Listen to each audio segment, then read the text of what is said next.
Look at me giving them free advertising.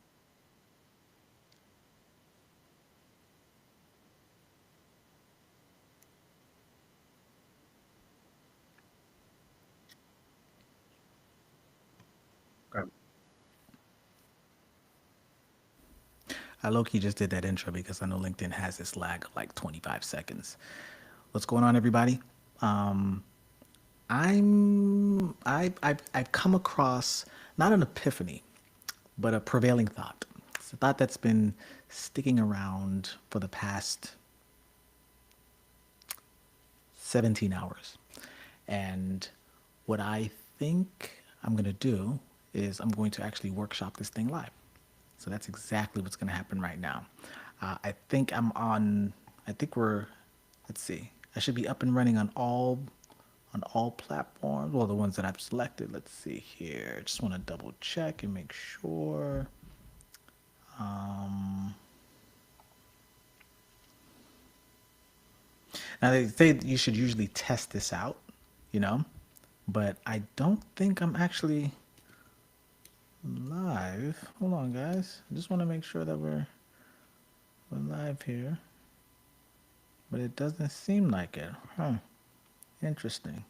If you can hear me, then just let me know. That way it'll be easy for me to, just determine that I'm good to go.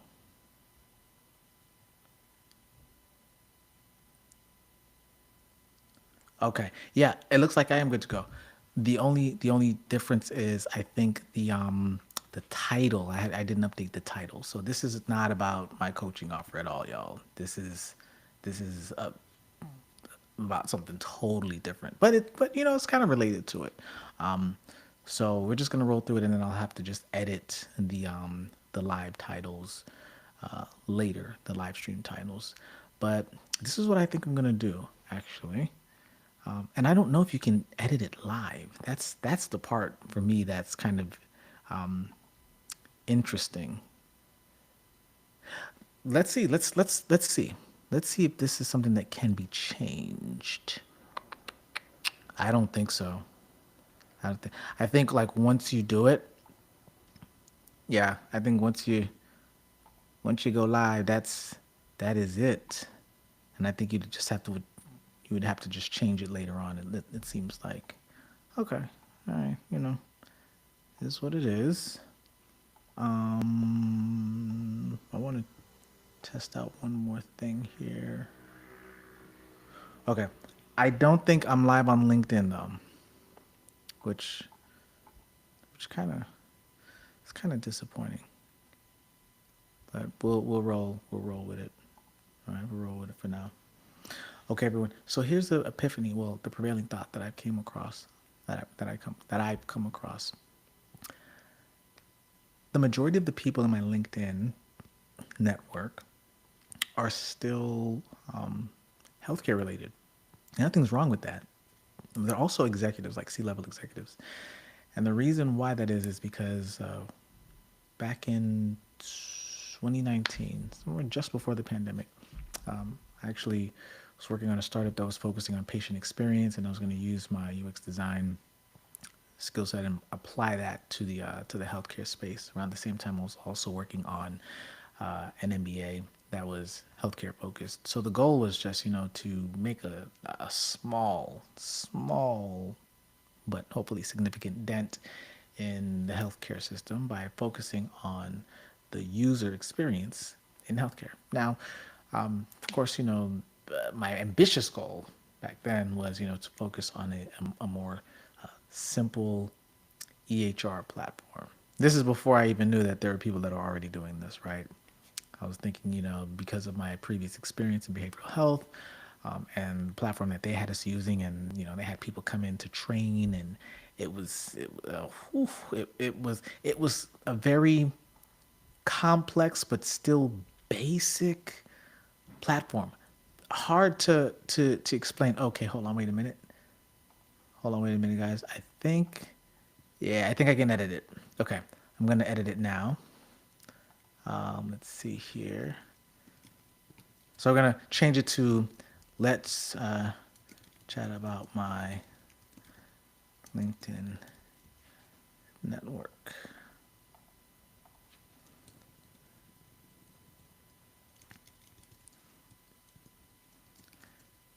And how it might evolve. All right.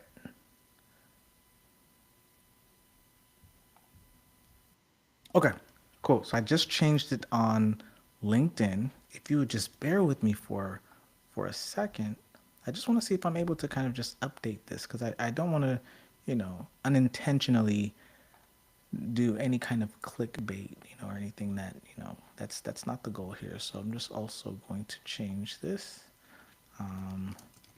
Tab about my current LinkedIn network, how it might evolve. I'm going to put very soon for this one. Okay, so I'm updating it on X, and I'm gonna update it on YouTube right quick. YouTube is a little different. So you guys just rock with me. Just rock with me for a little bit. And I promise you I will not let you down on this one.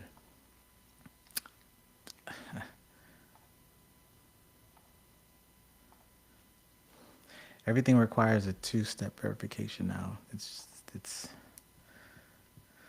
a lot. Okay.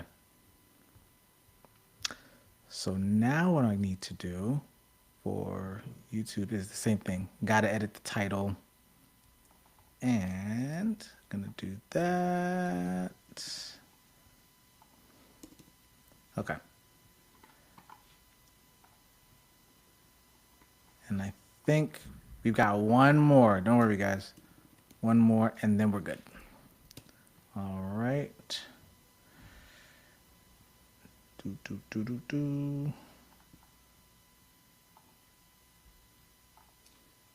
It's very interesting.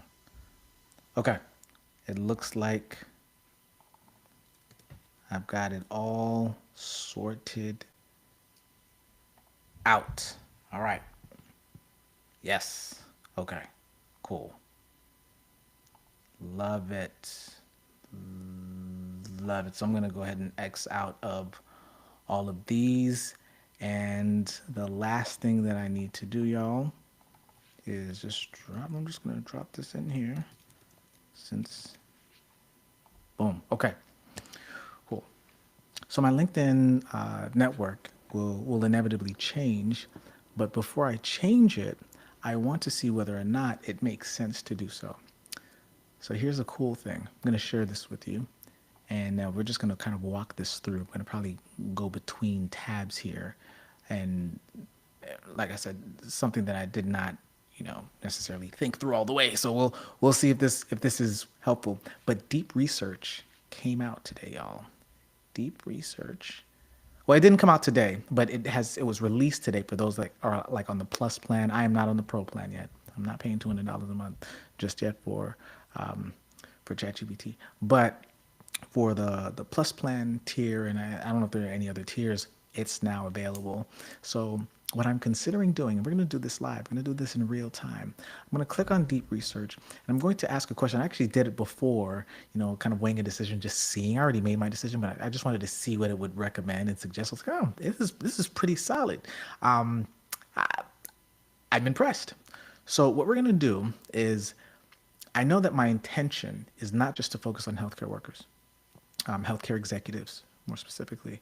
So the LinkedIn network is going to evolve. To give you some of that backstory, I was creating that startup that I mentioned, and one of the goals I was going to do is, well, what that I actually did was create a symposium. So I think I had messaged, it was so long ago, so these numbers might not be as accurate, but if my LinkedIn network is maybe close to what is it? Let's see. I'm gonna check and see right now just to let you know what it's looking like here. If it is currently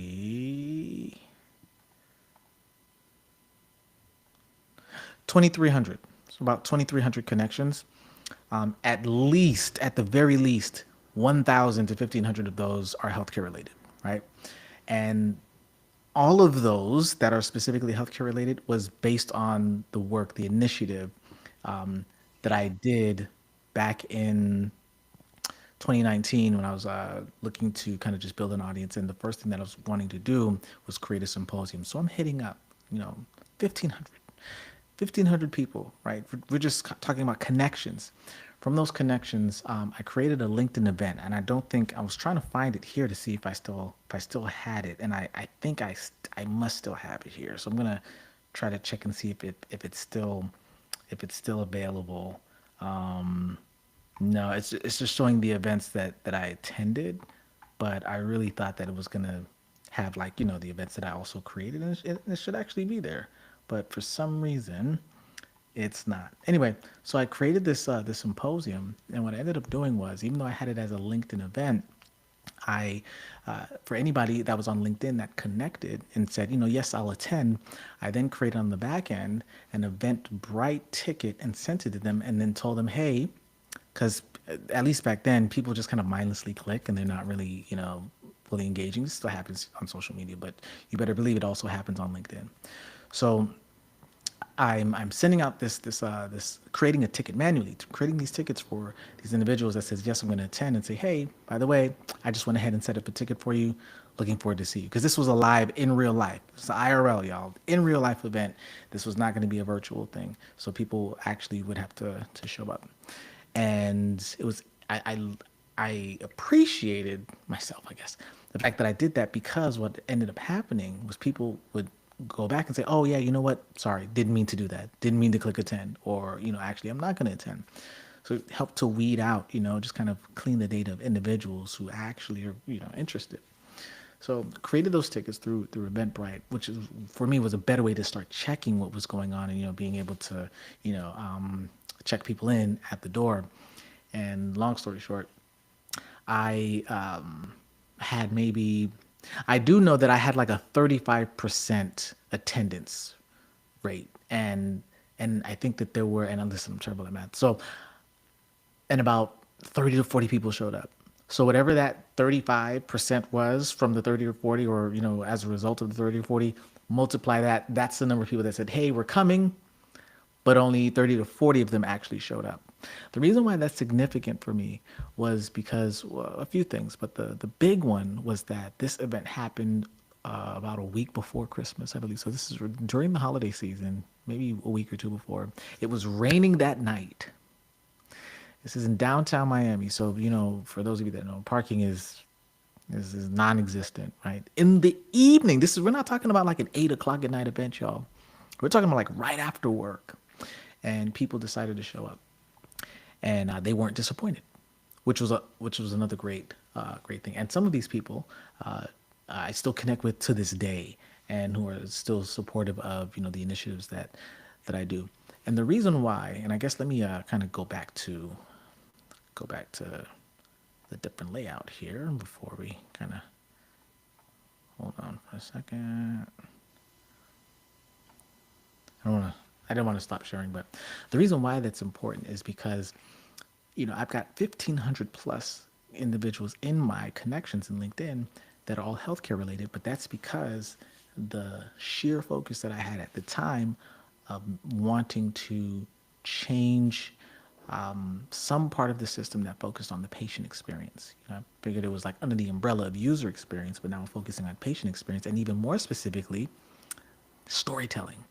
Is there a way that patients could tell their stories a little bit more effectively, or more, you know, I don't know, in a way that speaks the language of the doctors who, and this is so key here, who has other variables that they're working with, right? Insurance, and you know, people think that doctors, you know, they take so long, and then they show up, and then they just kind of run through, you know, the checkup, whatever, and they're not really listening, and they think it's because they don't care. But there's so much that happens beyond that, right? Now, I will say that, you know, great practices will have all of those variables and still puts the patient first, or the patient does feel heard. So I did a survey, like live surveys, y'all, where I put up money to find people great incentives to get polls of, you know, hundreds of people who experience, you know, doctors. One of the biggest ones is people saying, we don't feel like we're being heard, like we're being listened to. That's one of the hugest ones.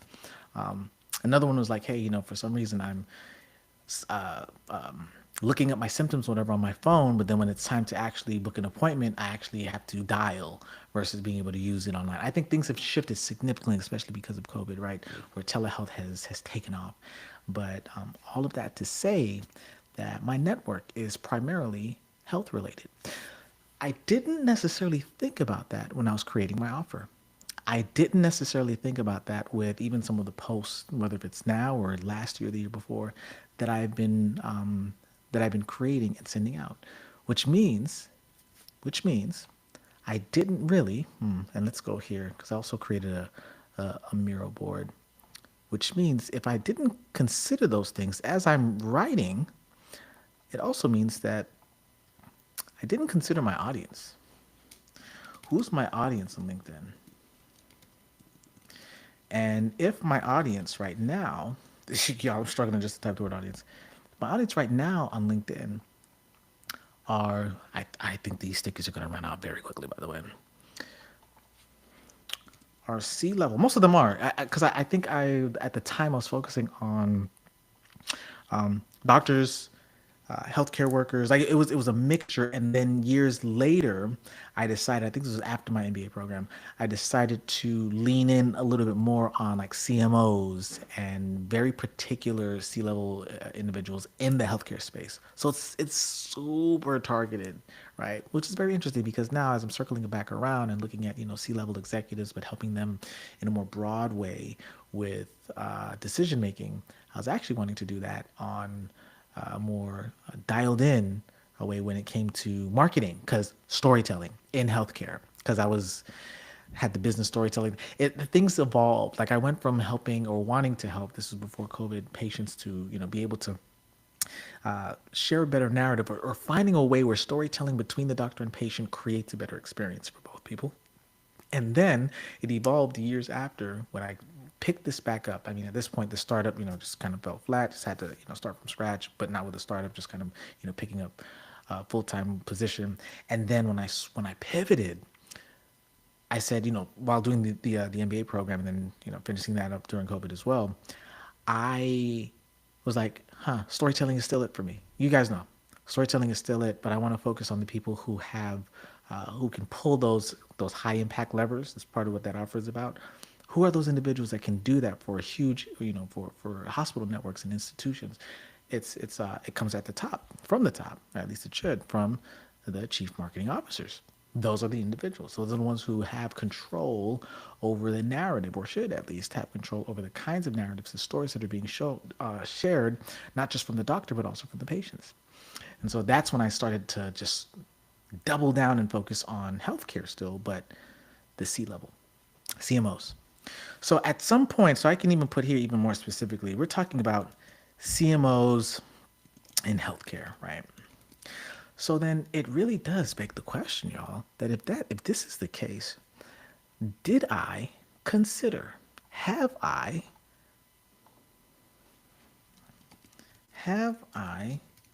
considered my audience on LinkedIn? And my audience here is really my network, okay? So that's the other thing too. My audience is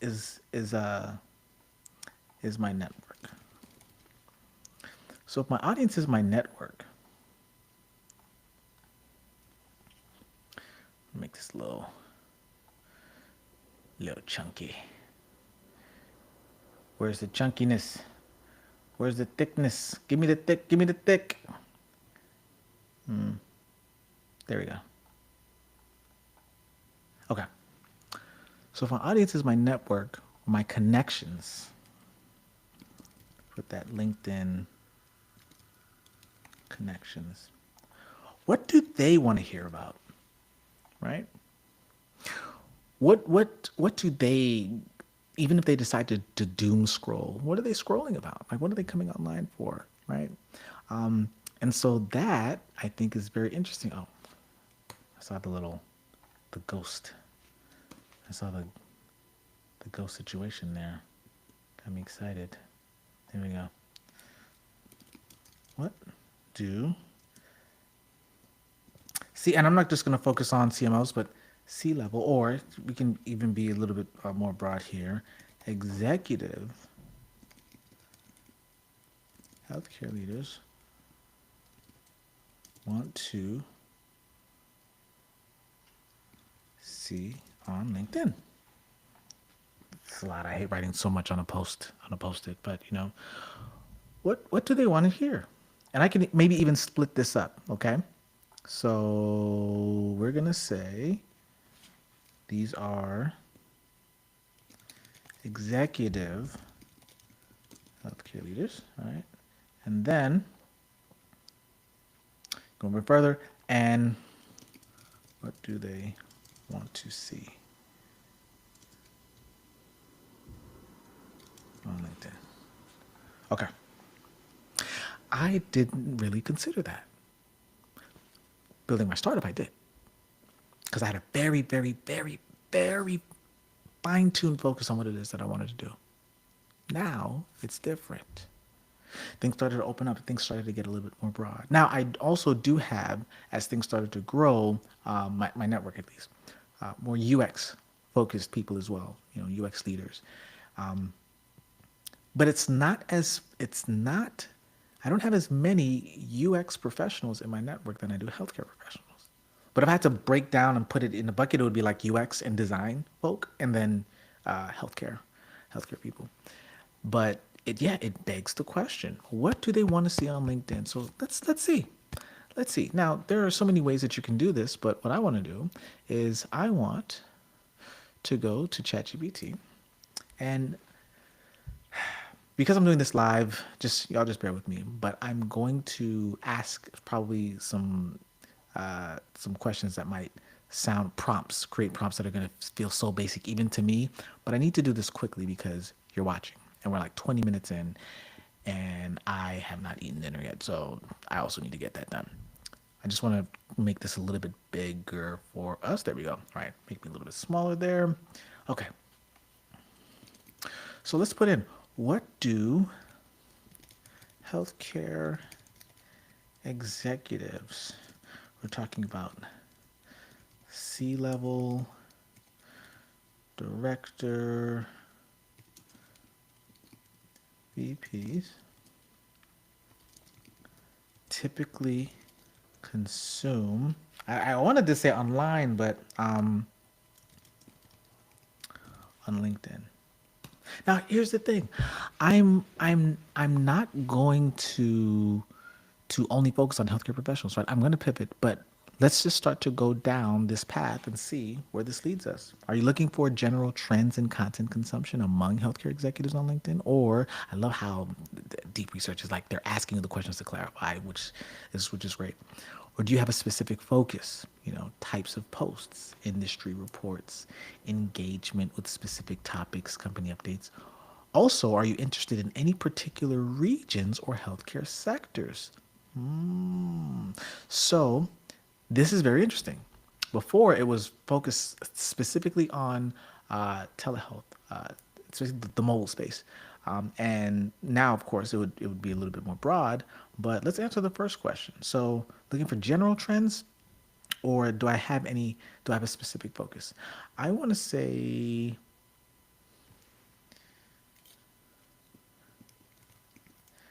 general trends, but also include engagement with specific topics. Okay, we'll start there, and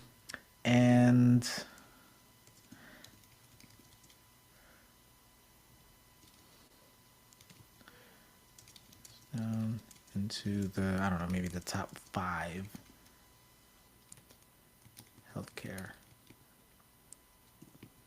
sectors. All right, so let's see. Let's see what happens with this. Okay, so it's going to gather some insights. While it's doing that, because it's actually going to take some time. You'll see there's like going to be this kind of loading, yep, starting research, kind of loading bar here, and we're going to let it do its thing, okay? So thinking about the audience, right? My LinkedIn connections primarily are healthcare executive healthcare leaders, it begs the question when we go back to what my offer is, right? Which is very interesting. Let's see here. Where is the offer? It's more four-part now, but I'm piloting a three-part coaching strategy for high impact executives. Here it'd be healthcare related, right? If realistically I was tapping directly into my network right now, high impact healthcare executives looking to achieve personal clarity and team alignment as they guide their people through a significant transition in their business. I'm only taking four, and I'm not going to say it again, but healthcare clients. The fee is 2K and you must enroll by March 1st to secure your spot. So, interestingly enough, I wonder, right, if by homing in, I always get those two confused, and on getting even more specific, that maybe that can create more engagement and interest, but not just in that. Let's go back here, not just in that, but also in for the offer, but also in just content in general. So, like for instance, I recently posted about simple decision making framework, just some quick do's and don'ts of what to do, you know. And while these things are helpful, the question is it too broad? So we've got a couple of audiences here, right? We've got the healthcare leaders. We've also got um,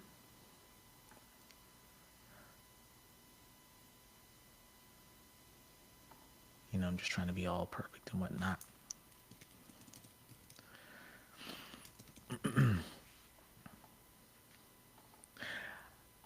It's not just leaders, UX designers, and there may be perhaps whoops, this actually should be over here.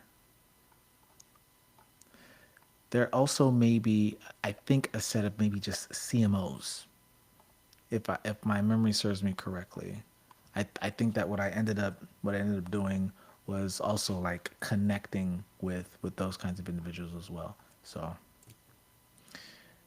I forgot how to do like an additional connection. Let's see if we can make it connect like this. Okay, there we go. But the arrow's gotta flip.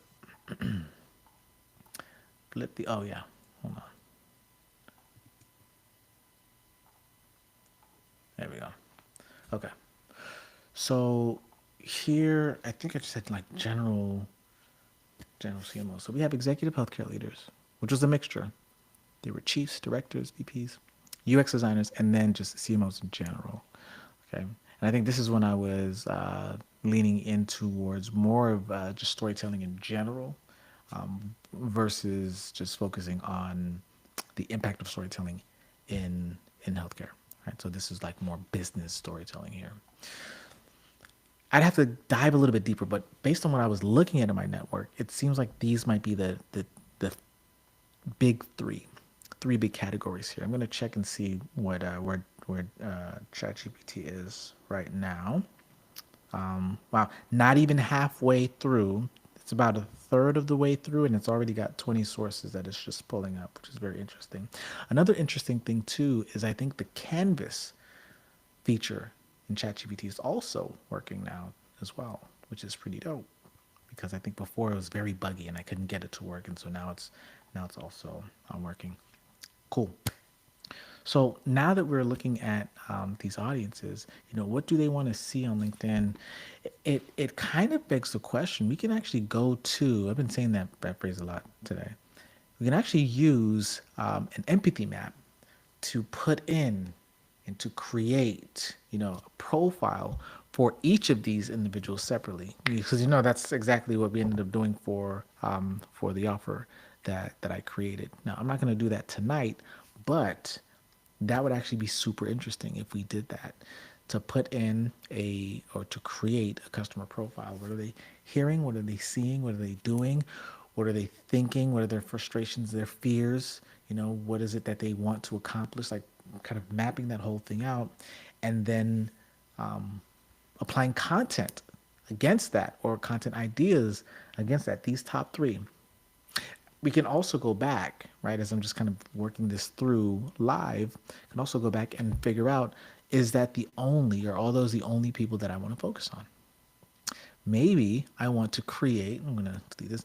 Maybe I want to create content for individuals who are not just in these buckets, which would mean that I would have to, I mean, this is kind of cool, but I would have to first change the color. Think of reverse engineering the offer, right? But remember how here, this actually gets it, makes it broad. So now we're talking about just executives, seniors, senior leaders, but there's an advantage to narrowing down what I already have. So what I'm going to do, I'm going to wait till it finishes. It's about halfway through right now. Is probably put it in and see what should I do with the amount of connections that I have right now. 23 is not a lot. 2,300 is not a lot on LinkedIn, right? But I've also been selective on not just accepting, or just like shooting the shot and connecting with every single person, because let's be honest, the majority of the people that you probably have connected on LinkedIn, you don't talk to. And if you do, kudos to you. Maybe you found a system or a way to create, you know, just connections with people on a periodic basis so that you can kind of keep not leads, but the relationships warm. Great. There are apps like Cove, Clay. There are a few personal CRMs, so to speak, that are out there that can also help you to do that. But it begs a question, right? Executives in general. Because in general, I mean, executives need love too. They need guidance, they need coaching. But right now, this spending the time to focus on executives in general in any sector, right, in any market versus the ones that I currently have, I would have to ask myself the question, why wouldn't I just double down on the ones that I know exist currently in my market or in my network? Do I need to change? Does it need to evolve? Perhaps. But what if I took the same offer, but I made the offer more specific to healthcare leaders? I made it more specific to maybe product managers. I could do that too. Put that in there. Yeah, it wouldn't be UX designers because, quite frankly, if we're talking about executive decisions here, they would have to be like leads. CMOs are separate, but I know that I specifically targeted CMOs when I was focusing on business storytelling, and yeah, just kind of have that kind of mapped out when I was targeting those individuals. Okay, so here we go. It's up and running. You guys are seeing this live with me, by the way. So we have the overview of content habits among healthcare executives. So senior execs are active consumers. Okay, healthcare C-suite, senior leaders, VPs, directors, but I actually put the words VPs and directors in there, so that's something to consider, are highly active on LinkedIn, using it as a primary source of professional content. In fact, nearly half of LinkedIn content readers are in the upper management, and these executives turn to LinkedIn to keep up with industry news and thought leadership. The platform is seen as key for staying informed and being recognized as industry leaders. Okay, cool. Now, the most consumed content types, thought leadership articles and reports.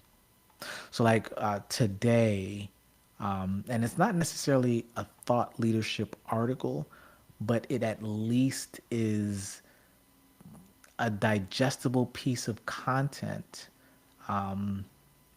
that here, if I can, I'll show it to you guys right quick. It's a digestible piece of content here, right? The guides is, so it's not necessarily thought leadership. Like I didn't make this up. This is not my, it's not like my original thoughts, meaning this is common sense, right? And I think put that in the post, like, listen, these are simple ideas. However, when you're in the thick of it, when you're in the heat of corporate battle or in the heat of, whatever, in a boardroom or whatever you are, some of this stuff that's simple you can lose sight of if you don't master these skills. So these skills I didn't make up these skills, right? This is stuff that already exists. So I say that because even though it's not, let's get back to here. Even though it's not thought leadership, I would probably put that in either this bucket or this bucket, leadership posts.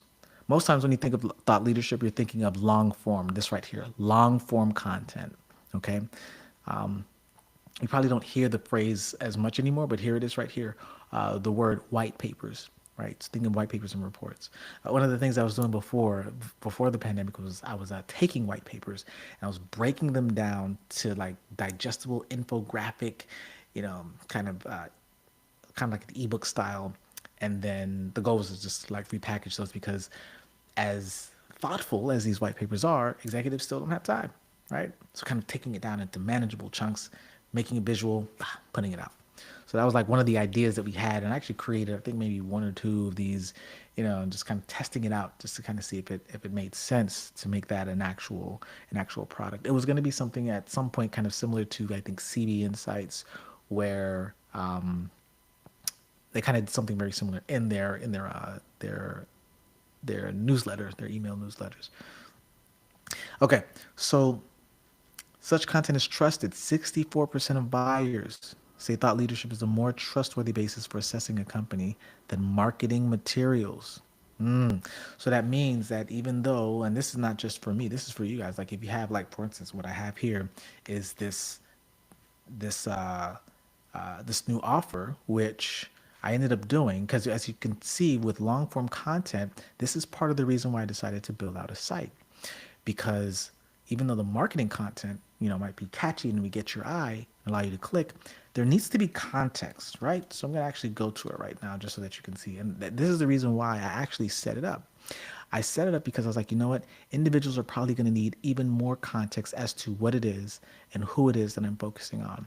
The crazy part now is the who is still, if we're going to think about it, it's still broad. The question is that okay for this kind of market, right? So this was built out to create more context. This is not thought leadership. This is not a white paper, but it is more information. A single page, kind of like a landing page, but not really a landing page. It's still a website, but it's a single page website that helps people to kind of see, what bucket do I land in? Do I experience all 5 of these categories? And then kind of breaking down the different approaches and solutions to how it is that we can solve those things. A little bit about who I am, right? And then we go down to the process. So here, step 1, discovering the stakes. Step 2, and these are broken down into different sessions, defining the culprits. Session 3, determining the levers. I love alliteration, by the way.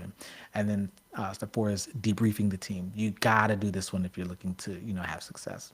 And then, of course, we've got the client piece. Listen, some of y'all have been featured. All I simply did was I just took the LinkedIn recommendations, I summarized them up a little bit so that, because a lot of you guys, you have credibility, but what you're not doing is you're not taking the credibility that has been publicly shared about you already and either repurposing that or reusing it for a new initiative, or just kind of taking the history of you doing great work and what people have said. First of all, you have to document first, right? Go for the ask them for it. The very least that you can do is just ask somebody or ask a client, someone that you've done work for or helped out in any capacity, hey, can you write a recommendation for me, or hey, can you provide a referral? And for me, LinkedIn has been the most efficient way to do that, because then with initiatives like these, but it has to make sense. You just want to slap people's testimonials, and it has nothing to do with what you're doing. But especially if it's more character based, oh, by all means. But then the key is when you're doing something that's more skill based and it aligns, their referral or their recommendation aligns with what you said, use it. Okay. Especially because it's already made public. I would say that if it was a little bit more private, you probably would have to ask for permission, say, hey, do you mind? And even still then sometimes, depending on the person, you might have to do that. Right. But, I've used most of these individuals in the past, and so it's never been an issue. Here's the thing, though. This part here, additional questions, okay? Almost like the rebuttal piece. Hey, my industry is unique. How do I know that your coaching would work within my context? So here it is where I talked about, Interestingly enough, I put it in there. Healthcare, like it's there. So what I'm saying is this is cross industry. But the key, I'm thinking as I'm kind of, going through this, is this, the same thing as therapy or mentoring? How do I measure the ROI? Kind of just breaking those things down. And then we've got, the pricing there and all of that. The thing that I'm thinking about is what would be more compelling for an individual who, if we get more specific, is a healthcare leader, right? This person right here. What if they are the healthcare leader, the executive healthcare leader? Would the site work? Yes, I think the site would work. Would the messaging, the offer statement that would lead to the site work? I think that's where I would have to make the difference. And so it begs the question, do I need to spend time, at least right now, spending time growing my audience? The answer is yes. Would I make it a priority versus who I currently have right now? The answer is no. I already have these set of individuals that I can focus on. Ooh, I don't know what happened there. I already have a set of individuals, like segments, customer segments that I can focus on, and that's gonna save me time. So now the goal here, as I'm talking to you through this live, is to make sure that I'm speaking their language and looking at their particular needs. What are they consuming? Well, here you've got industry news, research. Some of this is already quite, you know, quite obvious, right? And I think, I don't know, deep research might give companies like Ibis World a run for their money. I remember back in the day when I needed market research, I would, somebody from Ibis World is listening, listen, just, I was young, all right? I didn't have money back then. But I would ask, like, hey, I'm just doing this one particular research. Can I just get a little, just a little discount? Can I get, because they would have a paywall behind this research. And I mean, rightly so, right? You've got people who, they're working. This is their work that's being published, of course. Now, the question is, did the pricing have to be so much? Well, then, maybe not now anymore, but back then, they had a monopoly in a sense over this kind of research. I don't know if they still do because of tools now or resources like OpenAI. But the point is, it was a lot of money. Y'all, it was like $900 for I don't know what, a 50-page research thing. Maybe it was 100 pages, but the point is, almost $1,000 sometimes, right, for market research. So anyway, we have engagement patterns here in terms of what they're engaging in as far as likes, comments, and shares. So high engagement on valuable content. All right, that feels a little general, but their time is limited. Okay, we know this, right, with execs, right? Preference for credible sources. Okay, yeah. You can build credible sources by doing the things like I'm doing right now. Like I'm making my company page active again. I've had it for years, y'all, but I think I cleaned it and I'm adding posts again and engaging. The use of likes versus comments. So of course we know this is not just for executives, but liking is the quickest way executives acknowledge content they find useful or agreeable. Let me tell you something. Many of the executives won't even like or comment at all, but they'll watch, they'll appreciate, they'll take note, and they'll keep an eye on it, or they'll keep an eye on you. You never know who's watching. Okay, a flurry of likes from C-level professionals on a post day, say new healthcare policy announcement, signals broad approval or interest. Okay, so this makes a lot of sense, and you don't need a source for this because if this is for anything, if it goes viral, you're gonna have a flurry of likes and posts because it's something that has broad approval or things that are going viral. All right, so rich medium format trends. Okay, this is going to be interesting. The format of the content also affects engagement. Please don't tell me video is going to be the most engaging one because I think we know this, but let's see. Notes the significant impact of video content in engaging. Encourages leaders to use videos to humanize and convey messages authentically. Now, this is the thing.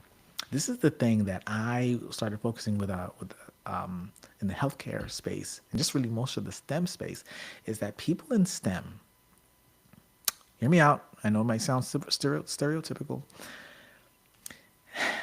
at least they give off the impression of being very cold, calculated, and they're all about numbers or they're just, fixing problems, but there's no personality about them. We know that that's not the case. We know many people, even doctors, maybe even your doctor, when they show up, they have the humor and, the lightness. But when it comes to breaking down or explaining something, it just feels very like, I don't get it. I don't understand it. And the quickest way to build trust between two people, some people say it's laughter, which is true, but it's a story. And a story actually can help you to get to the laughter. And so when I'm thinking about this and I'm looking at it, of course, videos make sense, but it's like, what are you saying in the video?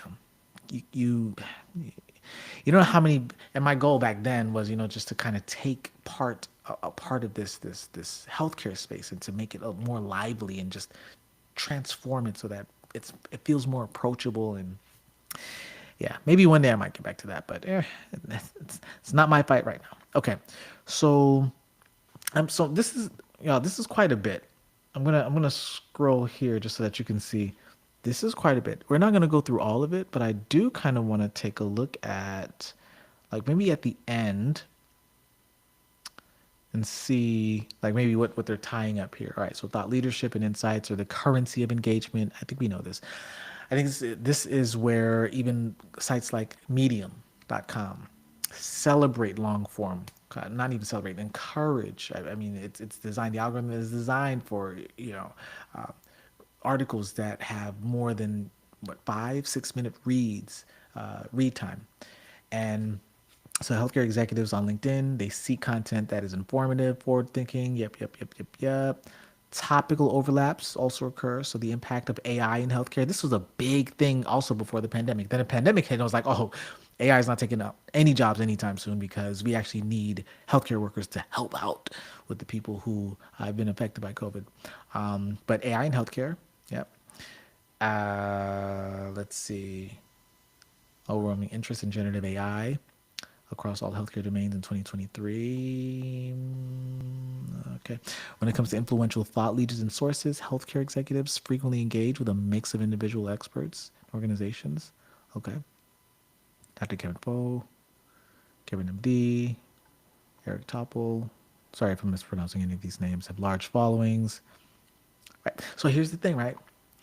What I'm doing, what I'm focusing on, doesn't require me to only focus on healthcare execs, but it begs the question.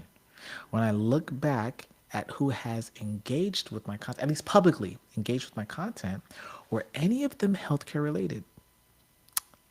Few were.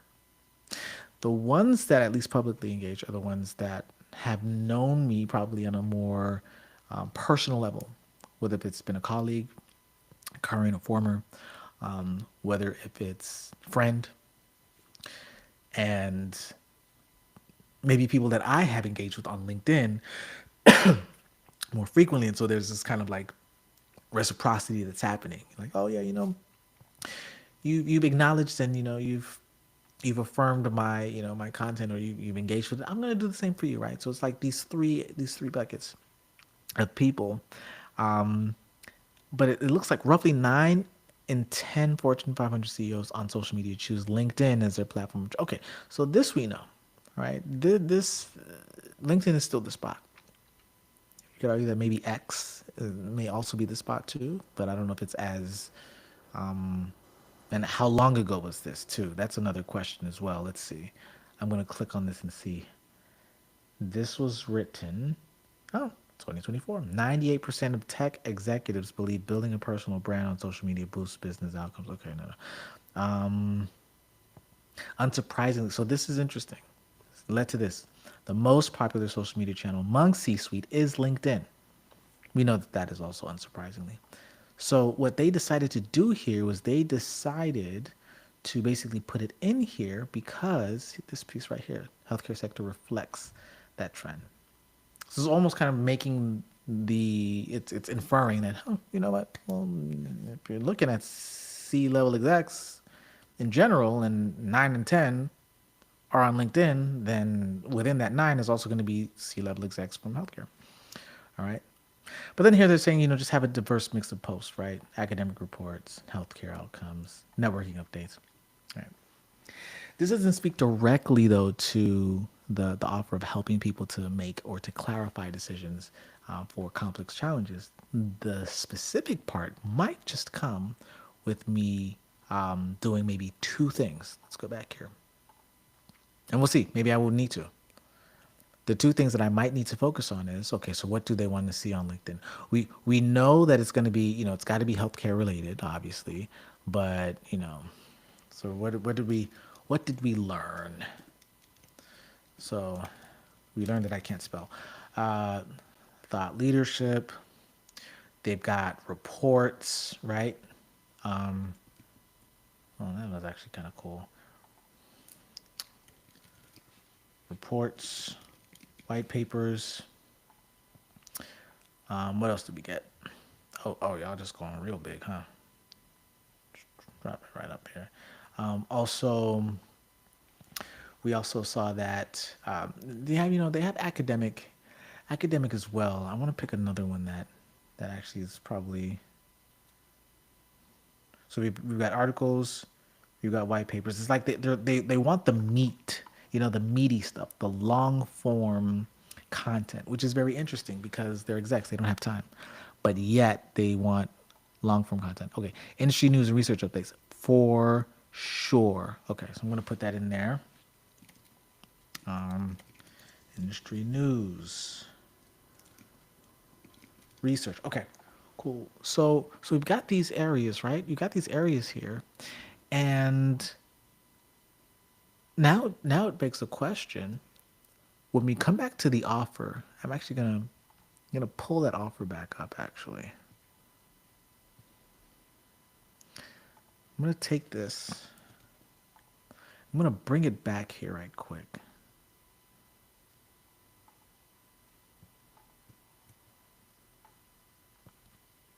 What would it look like? Yeah, it's actually four parts. I'm going to break it down to four parts because I got four sessions. What would it look like if I decided, with all of this, to say high impact healthcare? Ooh, hold on. Spell, brother, spell. It's probably still not. My eyes deceive me. It looks right. Healthcare executives, right? As they guide their people through, what would that transition be? This part right here. Let's say AI integrate or something like that. That would be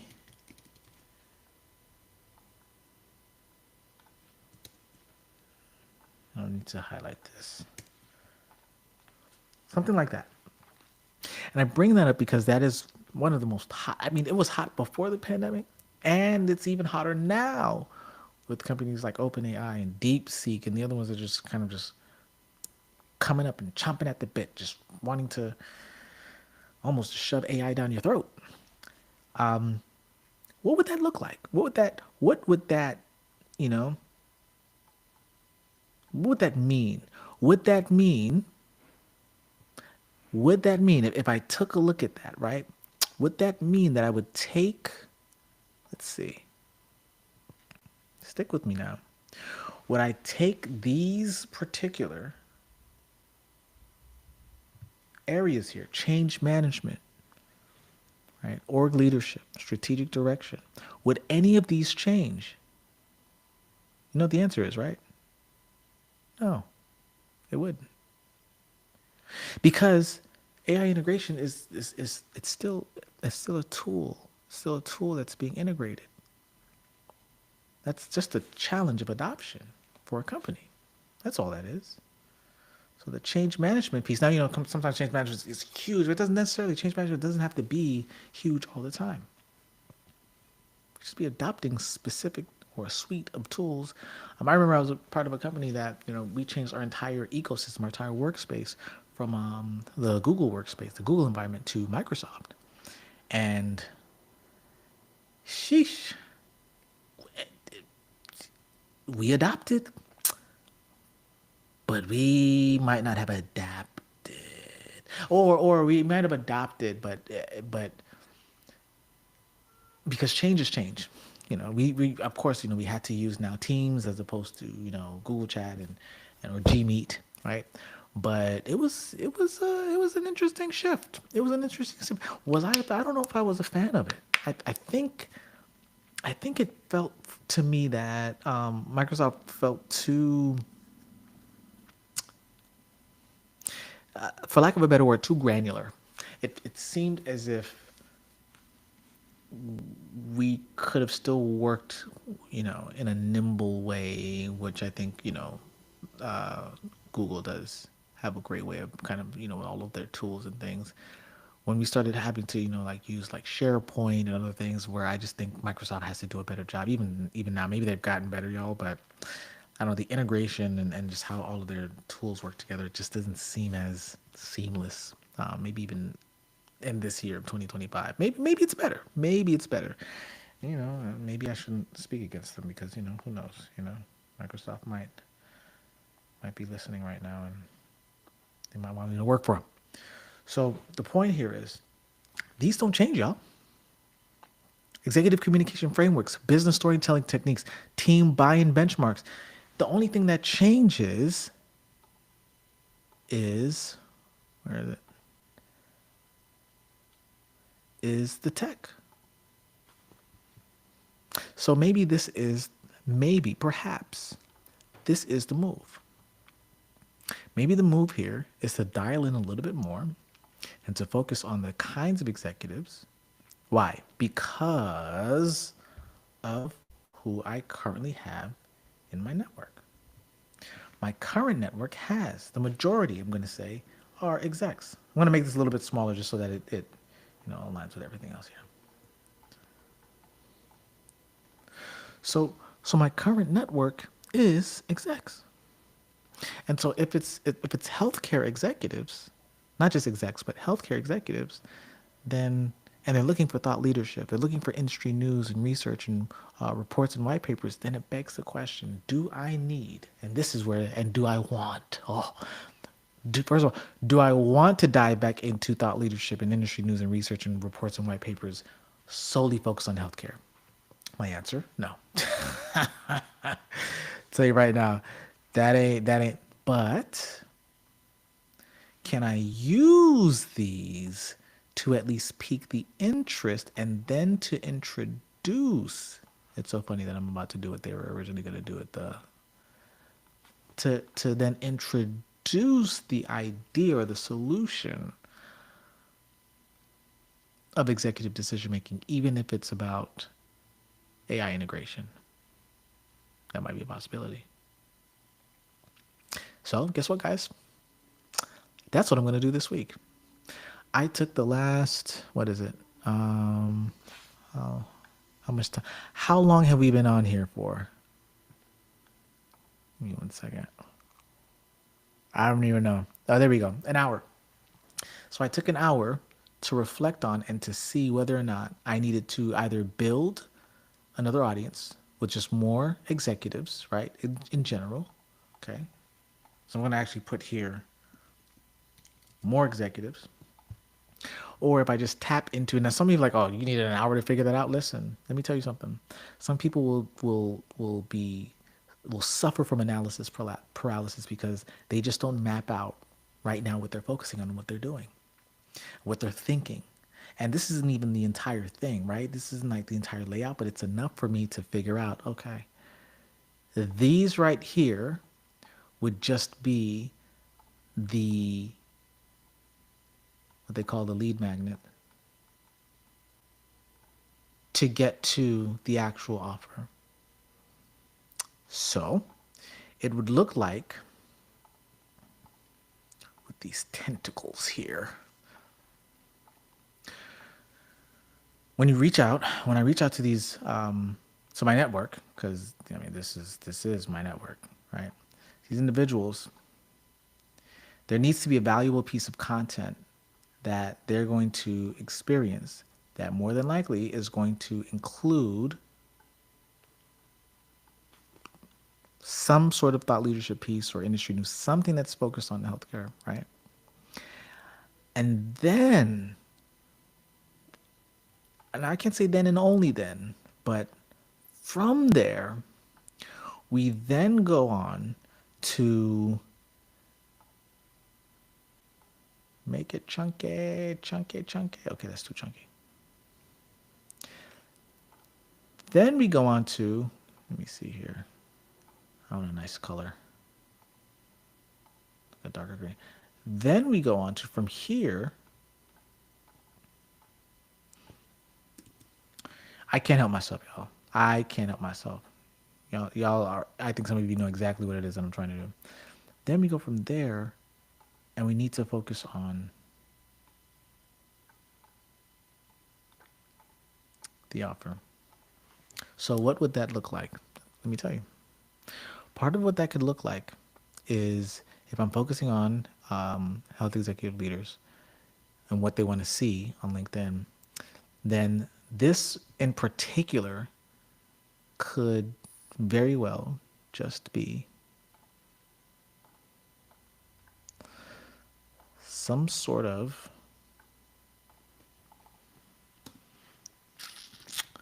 white paper. I think Figma just came out with their report that is an ad. They click, they're interested. It's like, oh wow, that's interesting.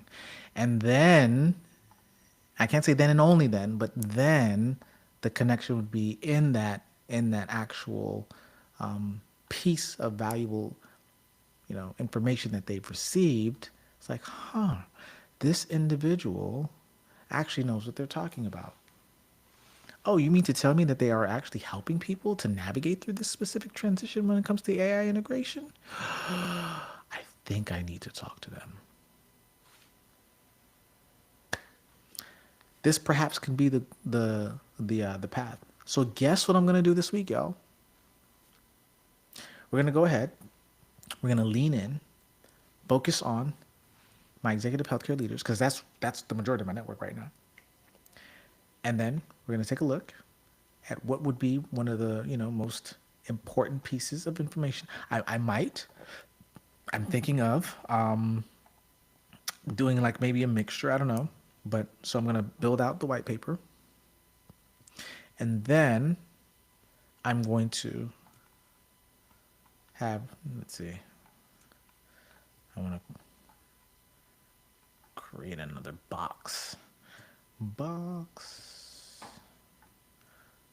Give me a box. And then we go from there to here. This is not going to be an ad though. Okay. This is likely going to be it's going to be in the ad. I mean, so it's still technically considered an offer, but it's got to lead to probably the website or something like that. But it's not an ad. The ad is going to be the thing that's going to get people not even to my site, but to that piece of content, right? That valuable piece of content. And then from the content, and actually, if I do this correctly, actually,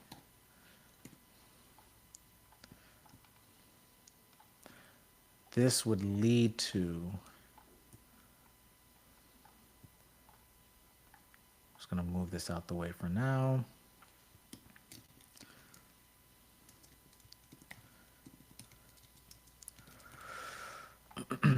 It's gotta be valuable. If it's not valuable,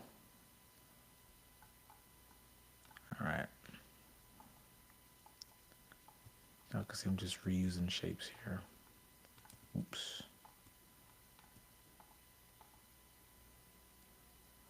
Is this the... There we go. Okay. So it's going to be this valuable piece of content. And then some of y'all are enjoying me actually doing this. Some of you are just probably supremely annoyed. That's okay. I don't care.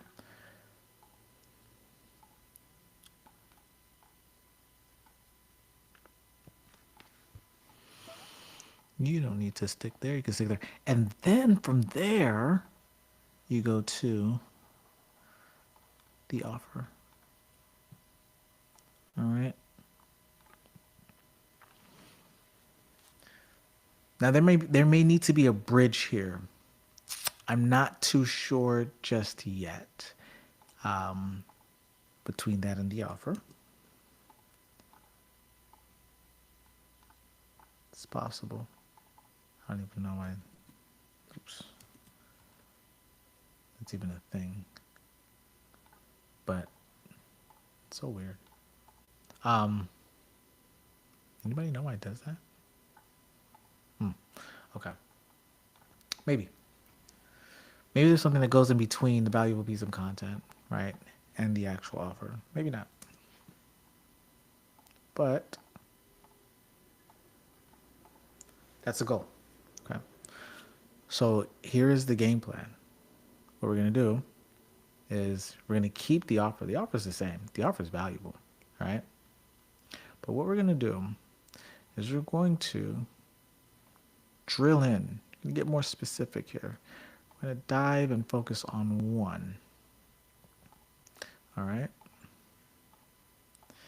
And then from that one, probably start with a white paper or a trend, probably trend, industry news and research. That probably my like research update, something like that maybe might be a little bit more. I mean, well, thought leadership usually kind of can focus on trends too. So okay, we'll just keep it like this for now. And then the bridge between the valuable piece of I think the bridge here is just the hook.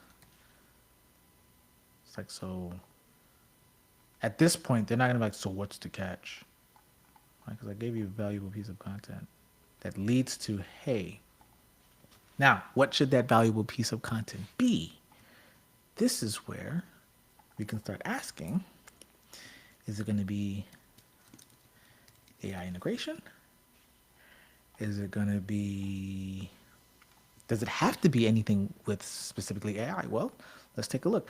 We can ask, and I don't need to do deep research right now to ask ChatGPT. We're going on a little over an hour here, so I just want to wrap this up. But let's see. Because I thought I asked it. So let's see. Topical overlaps. No, no, no, no, no. Engagement examples. Okay. So yeah, payers and insurance, health IT and digital health. That's a big one. Medical devices and medtech. That's another big one. Pharmaceutical and biotech, life sciences. Okay. So I'm probably going to focus on this one, especially because I come from a tech background. So health IT, digital tech. And here, let's see here. Digital health executives, including health tech startup founders, CIOs, CTOs, gravitate towards tech-driven content on LinkedIn. Okay, of course they do. In recent times, artificial intelligence and machine learning have been the hot topics, of course. Executives eagerly consume content on generative AI in 2023. So that's the one we saw in the conclusion there, which dominated executive conversations as leaders raced to explore safe adoption of AI in their strategies. Health IT leaders were, and so here it is. It begs the question, right? So it's like, okay, cool, but are you an expert? Are you a C-level person, that can have this kind of conversation? That's not why you would bring somebody like me in. Somebody like me sits in the room, and as I'm gaining clearer understanding of what it is, they're gaining clearer understanding of what they need to do as well. I've seen this happen before. I've seen this sitting in I wouldn't call it a boardroom, but it was like an exec room. And this is me overcoming my imposter syndrome, sitting in an exec room of healthcare professionals, and I have no idea. I'm learning this in real time, like their line of treatments and different things. And what I ended up doing was I took the information of what they were sharing with me. I came back with a customer journey map. And even then, still gaining clarity, I opened it up to them and they said, wow, we now have better clarity as to what it is and how it is we should do X, Y, and Z. Did I still know specifically exactly what it is? No. They are the SMEs. Some people call them the SMEs, right? They're the subject matter experts. My role is to sit in the room, to listen, to understand, to absorb. And the magic that happens is as I'm absorbing and interpreting and re-articulating, and as they're clarifying for me so that I can, fully understand. Listen, this is it takes a level of humility to sit in the room and to let them know, or to realize that you don't know what they know to a certain level, but they know that you have something that they don't, and so they bring you in the room. That's why people call on me. And when I sit there and observe, observe, and absorb, actually, that's actually interesting dynamic. Observing and absorbing. Magic starts to happen when I begin to reshare or retell what it is that they're telling me, filling in the gaps, because I'm not going to get everything perfect. Filling in the gaps, I'm like, oh, no, no, this is what we mean and this is what it is, until I can then create a layout for them, a display of what it is that they need to really focus on. And the SMEs are coming in, chiming in, and they're like, okay, maybe we can consider this, maybe. And I just kind of fade back into the background a little bit. Listen to them talk, listen to them engage. And enough of this will happen when I'm able to insert myself that even though I'm not the subject matter expert, I come in like a Rick Rubin, but I'll come in and I'll give my suggestion, or I'll ask a pivotal question that has the light bulb go off for them. They're like, oh my gosh, why didn't we think of that? That's because he hired me. That's you don't have to. That's why we're here. It goes to help them. This is going to sound so interesting or funny for those of you. Help them help themselves. Right? Y'all know the reference, help me, help you, from Jerry Maguire. Anyway, that's when the magic happens, right? And so we just might have to focus. We just might have to focus on health IT and digital health because of this right here. And recent, that's even more recent now, 2023, that's when, ChatGPT came on the scene, and some of us were already using it, and then we were just like, yo, this is so cool. And then many of us are early adopters, and then it started to take on. But it's even now, 2025, just the waves that it's made. So anyway, a post titled How ChatGPT Could Assist in Clinical Documentation, for example, would likely see digital health innovators and hospital IT heads commenting in droves given the immense interest in AI's potential. But beyond AI, interoperability, this is where I first focused my work, interoperability and data analytics. Because I really wanted to find a way, like, especially with EHR systems, people just racking their brains until I was like, it has to be designed like this on purpose, of why it is that every time you go to maybe a different hospital or clinic, you have to put in the same information over and over and over and over again, right? When you don't have to do that when you go to the airport, or where you have an ID and the ID has everything on you, right? So anyway, content about integrating electronic records. See, health records. This was the thing I was deeply interested in, and I wanted to just make a dent in, and I realized I don't have the money to do that. I don't have the workforce to do it. I was like, and then there are already competitors that are out there that have the money and still couldn't make that dent. I was like, this is not my fight, at least not yet. But yeah, many health IT execs will like or share case studies of successful data integration projects. Okay. Okay. So I think we're going to go back here to the top. We're going to focus on this one right here. Well, I may be even interested in seeing what would this look like if I were to take this just as, I'm not, but to take that just as, and just to see if that would even work. That would be interesting, but I could do better. And we're going to focus on, more specifically. So let's do this. What I really need to eat. What topics or trends around AI and AI integration have been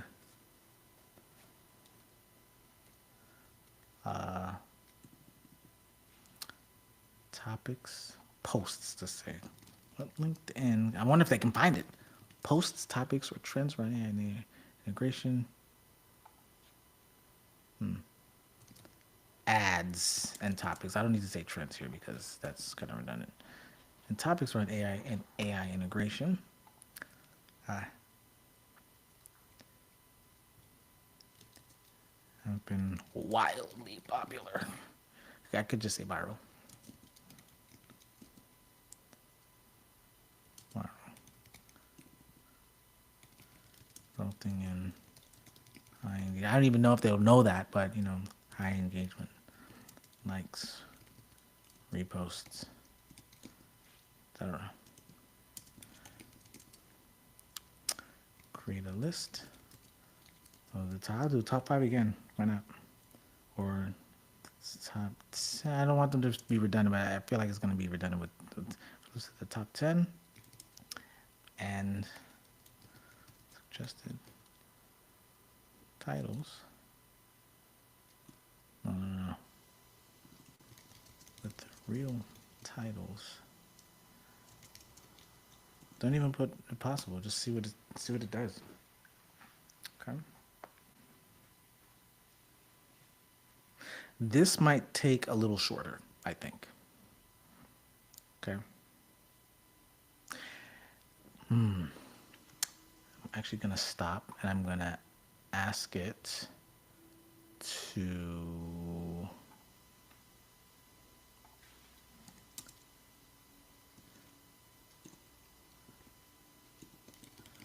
research should be from 2024. I'll give 20. No, yeah, why not? 2025. Late December. Let's just see. December to present time. Let's see. Okay, so it's gonna redo it. I just want to make sure that as far as timing is concerned, because a lot has changed just over the last 2 months. I mean, it was just only a few weeks ago that deep research came out, right? So it's doing its thing. It's getting its work on. All right. So I told you it's going to be much shorter. Okay. Oh, hold up. Is this hypothetical author page? I don't know if these are real.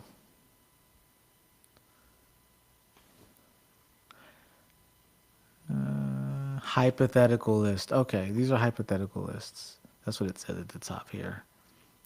Microsoft Base Copilot for healthcare rolls out 50 hospitals. Okay.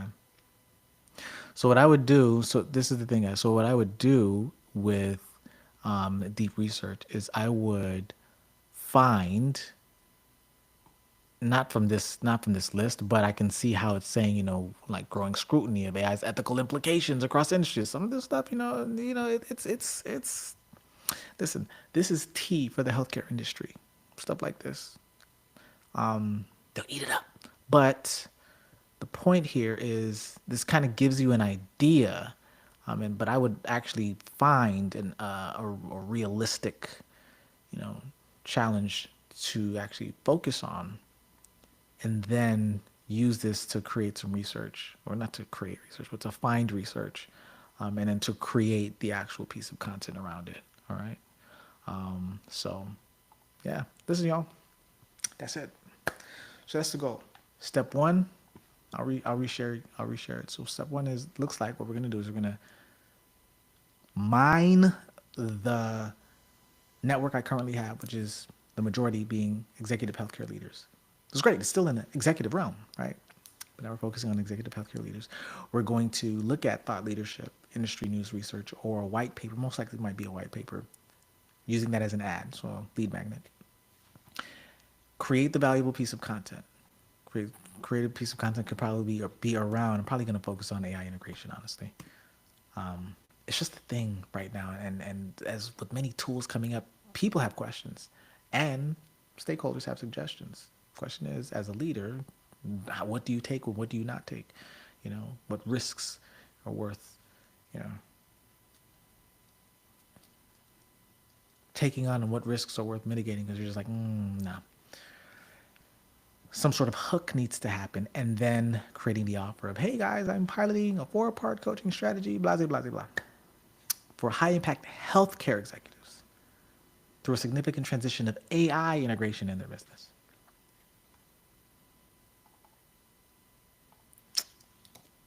All right. That's the game plan, y'all. Let's see if it works out, because that's what this is all about, testing. What I'm doing here is I'm testing some of this in real time. live with you. And here's the thing, an hour and 20. I sat down, listen, I do this with myself. All right. I sat down and I mapped this out for myself, and this is what I do. This is what I can do for you. Not just for healthcare, right? But this is what it is. It's helping you just to make the next decision, make the next clear decision. Is it a perfect solution or is it a solution at all? No, it's not a solution as much as it is just the next decision that could lead to the solution. And sometimes it can be the solution. But so yeah, just keep that in mind. Many times you are stuck on one decision because you are trying your hardest to conceive of the concrete solution at the end. Now, I get it. When it comes to strategy, you do need to have a longer view. You need to understand what the end game is. That's super important. But many of you stay in the far sight of what that finish line or what that goal is and what it should look and feel like when you're done, but you don't really have the myopic lens to zoom in just a little bit closer to say, okay, now that I can see out and what I want to accomplish and where I won't be playing. That's a lot of what strategy is about. Like, where are you going to play in business, right? A lot of it is saying no. What should I do next? And I can help you to get there in an hour. Well, the pilot program is 4 hours, but I can help you to at least see all of the pieces on the board in an hour. And then start to define what it is that you should be focusing on. And then start to look at, some of the high impact levers. And then you can start to briefing with your team what it is that you're going to do. I did steps 1 through 2 in almost an hour and a half.